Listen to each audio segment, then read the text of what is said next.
Assalamualaikum warahmatullahi wabarakatuh. Di video kali ini saya akan membahas materi pendidikan akhlak, yaitu akhlak kepada sesama bagian 2, adab murid dengan gurunya.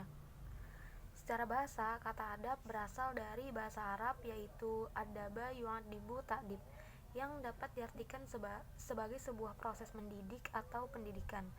Di dalam kamus Al-Kausar, adab dapat dikaitkan dengan akhlak yang mempunyai arti budi pekerti, tingkah laku, perangai sesuai dengan nilai-nilai Islam.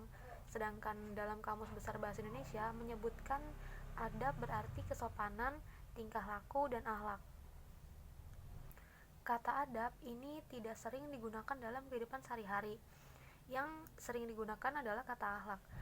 Adab atau akhlak merupakan suatu keadaan jiwa yang menyebabkan jiwa bertindak tanpa dipikirkan atau dipertimbangkan secara mendalam.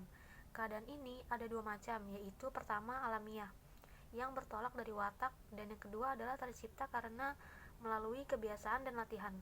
Pada mulanya, keadaan ini terjadi karena dipertimbangkan dan dipikirkan, namun kemudian melalui praktek terus-menerus menjadi karakter. Sedangkan murid adalah orang yang menghendaki agar mendapatkan ilmu pengetahuan, keterampilan, pengalaman, dan kepribadian yang baik untuk bekal hidup agar bahagia di dunia dan di akhirat dengan jalan belajar yang sungguh-sungguh. Dan guru adalah orang yang menyampaikan ilmu pengetahuan kepada peserta didik. Dapat ditarik kesimpulan bahwa adab murid terhadap guru adalah bagaimana hubungan murid dan guru dalam belajar, baik di dalam kelas maupun di luar kelas. Sampai saat ini, pembahasan tentang adab, sopan santun, dan akhlak masih menjadi perbincangan yang hangat. Banyak isu-isu dan fenomena yang ada di masyarakat maupun di lingkungan sekolah terkait adab selalu menjadi perbincangan. Oleh karena itu, pemahaman dan pendidikan tentang adab atau akhlak terus-menerus dilakukan, baik oleh orang tua, tokoh agama, dan guru. Mereka selalu memberikan nasihat terkait pentingnya menjaga adab atau akhlak kapanpun dan dimanapun berada. Akhlak yang baik adalah kata kunci keberhasilan proses pendidikan. Setiap orang tidak akan mampu mengendalikan dirinya jika hanya bersandar pada pengetahuan yang dimilikinya, kecuali dibarengi dengan akhlak mulia. Dengan demikian, setiap guru yang melakukan interaksi dengan murid diberikan tanggung jawab yang besar untuk membina akhlak anak didiknya.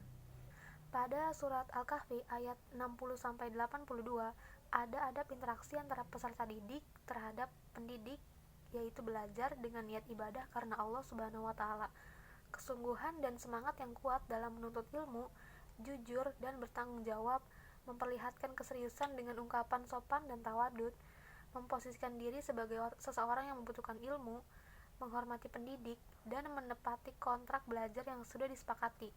Dalam surat Al-Kahfi ayat 60-82, hubungan antara pendidik dan peserta didiknya terdapat adab interaksi pendidik dengan peserta didik, yaitu memiliki asisten sebagai pengganti saat pendidik tidak dapat hadir, melakukan tes minat dan bakat, melakukan kontrak belajar dengan peserta didik, memberikan hukuman kepada peserta didik sesuai dengan pelanggaran yang telah dilakukan, menjelaskan suatu pelajaran secara bertahap, menjelaskan hikmah atau pengetahuan irfani di balik fakta atau fenomena atau pengetahuan empiris kepada peserta didik.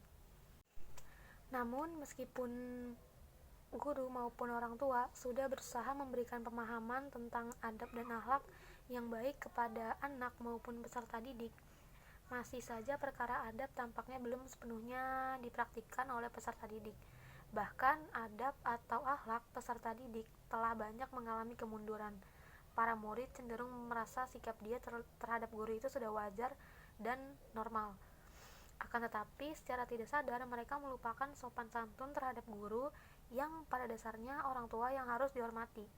Bisa jadi menganggap guru menurut faktor-faktor tertentu yang mempengaruhi, padahal di dalam Al-Quran terdapat informasi yang dimana di situ tersirat bagaimana adab seorang murid terhadap gurunya yang sesuai dengan tuntutan Allah Subhanahu wa Ta'ala sebagai yang mempunyai aturan-aturan di muka bumi bagi hamba-hambanya yang beriman dan bertakwa dan mampu menjadi khalifatullah yang hakiki. Untuk membentuk pribadi yang beradab tentu tidaklah semudah yang dibayangkan. Maka dengan pendidikanlah pribadi seorang murid akan tercipta dan melekat melalui pelatihan dan pembiasaan yang kuat, sehingga kelak mereka akan menjadi seseorang yang berhak mulia, tidak terkecuali akhlak mereka kepada seorang guru. Pendidik merupakan orang yang memberikan suatu berupa ilmu, pengetahuan, pengalaman, keterampilan kepada seseorang di lingkungan sekitar, baik lingkungan sekolah, keluarga, ataupun masyarakat. Pendidik menjadi unsur penunjang keberhasilan proses pembelajaran dan akan menghasilkan generasi yang unggul bagi peserta didik. Keduanya merupakan komponen yang sangat penting dalam suatu lembaga pendidikan. Salah satu aspek yang berkaitan dan harus diperhatikan adalah adab. Adab merupakan salah satu inti dari pendidikan. Apabila kita menggunakan adab dalam kehidupan, maka nilai kebaikan akan tertanam dalam diri kita dan akan menjadi manusia yang berbudi pekerti luhur.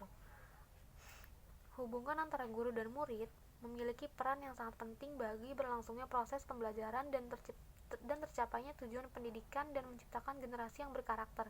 Hubungan yang harmonis antara guru dan murid pada saat proses pembelajaran berlangsung diperlukan, begitupun sebaliknya. Dengan demikian, bagi guru maupun murid harus memakai adab atau etika pada saat pembelajaran berlangsung maupun di luar jam pelajaran. Kurangnya adab pada zaman sekarang ini berpengaruh terhadap karakter siswa. Banyak sekali kasus-kasus yang beredar di beberapa tayangan televisi dan media cetak mengenai perilaku atau perbuatan-perbuatan yang tidak bermoral. Misalnya perbuatan yang dilakukan oleh seorang guru ataupun murid, seperti banyaknya siswa maupun mahasiswa yang tidak mempunyai sopan santun dalam berbicara kepada gurunya, berperilaku menyimpang, dan memakai pakaian yang tidak sesuai dengan anjuran Islam, dan melanggar akhlak. Hal ini menunjukkan kurangnya moral, akhlak, dan adab seseorang. Perbuatan tersebut sangat menunjukkan kurangnya bimbingan karakter atau akhlak yang dimiliki oleh seseorang. Karena selama ini proses pembelajaran yang berlangsung lebih menitik beratkan pada kemampuan kognitif saja, ranah karakter tidak diperhatikan dengan sangat jeli. Dalam proses pembelajaran, seorang murid memerlukan bimbingan dan arahan dari individu berpengetahuan yang sering disebut sebagai guru, ustadz, atau kiai. Interaksi antara murid dan individu berpengetahuan ini sangat penting dalam proses belajar mengajar. Oleh karena itu, Imam Al-Ghazali telah merumuskan serangkaian adab-adab khusus yang sebaiknya diamalkan oleh seorang murid dalam berhubungan dengan orang yang memiliki pengetahuan. 10 adab murid terhadap gurunya menurut Imam Al-Ghazali. Yang pertama, mendahului salam. Seorang murid hendaknya mendahului salam kepada guru. Hal ini sejalan dengan hadis Rasulullah SAW yang diriwayatkan Bukhari dan Muslim bahwa yang kecil memberi salam kepada yang besar. Kedua, tidak banyak berbicara di depan guru.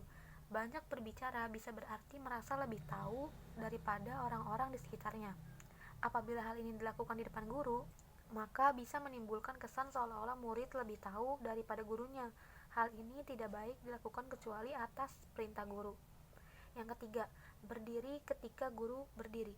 Bila guru berdiri, murid sebaiknya lekas berdiri juga. Hal ini tidak hanya penting kalau guru memerlukan bantuan sewaktu-waktu, misalnya uluran tangan agar segera bisa tegak berdiri, tetapi juga merupakan sopan santun yang terpuji. Demikian pula jika guru duduk, sebaiknya murid juga duduk. Keempat, ketika guru memberikan suatu penjelasan yang berbeda dengan apa yang pernah dijelaskan oleh orang lain, sebaiknya murid tidak langsung menyangkal penjelasan guru. Sebaiknya murid meminta izin terlebih dahulu untuk menyampaikan pendapat orang lain yang berbeda. Jika guru berkenan, murid tentu boleh menyampaikan hal itu. Kelima, tidak bertanya-tanya kepada teman duduknya sewaktu guru di dalam majelis.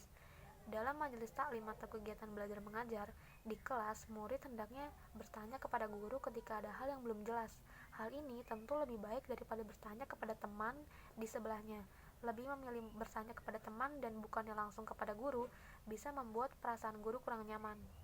Yang keenam, tidak mengumbar senyum ketika berbicara kepada guru. Guru tidak sama dengan teman dan oleh karenanya tidak bisa disetarakan dengan teman. Seorang murid harus memposisikan guru lebih tinggi dari teman sendiri, sehingga ketika berbicara dengan guru tidak boleh sambil tertawa atau tersenyum yang berlebihan. Ketujuh, tidak menunjukkan secara terang-terangan karena perbedaan pendapat dengan guru. Bisa saja seorang murid memiliki pendapat yang berbeda dengan guru. Jika ini memang terjadi, murid tidak perlu mengungkapkannya secara terbuka sehingga diketahui banyak orang. Lebih baik murid memilih komentar sang guru tentang pendapatnya yang berbeda. Cara ini lebih sopan daripada menunjukkan sikap kontra dengan guru di depan teman-teman. Kedelapan, tidak menarik pakaian guru ketika berdiri. Ketika guru hendak berdiri dari posisi duduk, mungkin ia membutuhkan bantuan karena kondisinya yang sudah agak lemah. Dalam keadaan seperti ini, murid jangan sekali-kali menarik baju guru dalam kerangka memberikan bantuan tenaga. Ia bisa berjongkok untuk menawarkan pundaknya sebagai tumpuan untuk berdiri atau sesuai arahan guru. Kesembilan, tidak menanyakan suatu masalah di tengah perjalanan hingga guru sampai di rumah. Jika ada suatu hal yang ingin ditanyakan kepada guru, terlebih jika itu menyangkut pribadi guru, tanyakan masalah itu ketika telah sampai di rumah. Tentu saja ini berlaku terutama kalau perjalanan dengan menaiki kendaraan umum. Kesepuluh, tidak banyak mengajukan pertanyaan kepada guru ketika guru sedang lelah. Dalam keadaan guru sedang lelah, seorang murid hendaknya tidak mengajukan banyak pertanyaan yang membutuhkan jawaban pelik. Misalnya, dalam hal ini dikhawatirkan guru kurang berkenan menjawabnya sebab memang sedang lelah sehingga membutuhkan istirahat untuk memulihkan stamina. Demikian ke-10 adab murid terhadap guru sebagaimana dinasihatkan oleh Imam Al-Ghazali. Jika diringkas, maka pada intinya adalah seorang murid hendaknya berlaku hormat kepada guru baik dengan sikap-sikap tertentu maupun dengan pandai-pandai menjaga lisan. Ia hendaknya tahu kapan dan bagaimana sebaiknya ia berbicara kepada guru termasuk ketika hendak mengajukan pertanyaan. Semua etika ini menggambarkan rasa hormat seorang murid terhadap guru. Dengan mengamalkan adab-adab ini, hubungan antara murid dan guru menjadi lebih baik dan proses pembelajaran akan berjalan dengan lancar.